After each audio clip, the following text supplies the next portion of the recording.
Hi everybody, Diane A. Ross here and welcome. Today I want to talk a little bit about how sometimes a great tool can end up backfiring if we don't use it properly.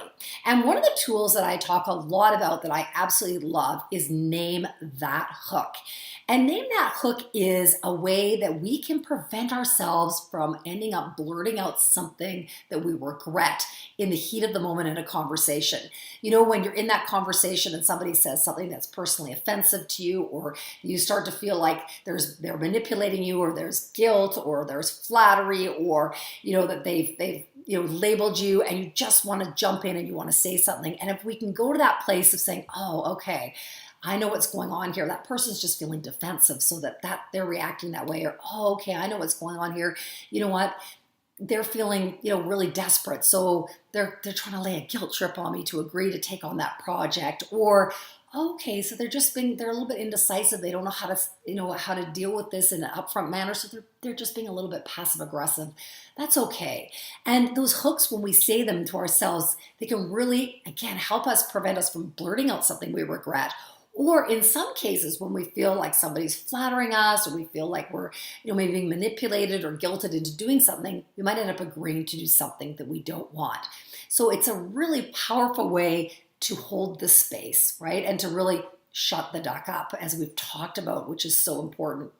Now, one of the things when I was first learning this, I sometimes made the mistake of when I saw the hook or I saw the behavior, I thought, aha, oh, that's so interesting. This person has been really defensive. I must have struck a chord here. Oh, okay, this is really interesting.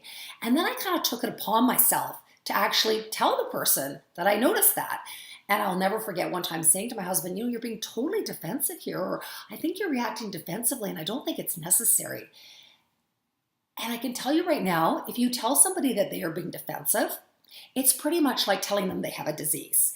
It makes them crazy. Their response is generally like, I'm not defensive, you're the one who's defensive, or I was just trying to explain, I don't know why you have to be like that. And then, of course, what ends up happening is that person then points out to you every time they think you're being defensive. And now something that was a tool that was meant to help you has now turned into like a weapon that you're using in a relationship. So I want you to be really careful that you don't turn your tool, your naming that hook to yourself, into a danger word by uttering it out loud. And a couple of other examples where I've seen it happen with a friend of mine. After he'd been, gone through my courses and he'd taken a course on passive aggressive behavior, he said, this is so great, it's so interesting.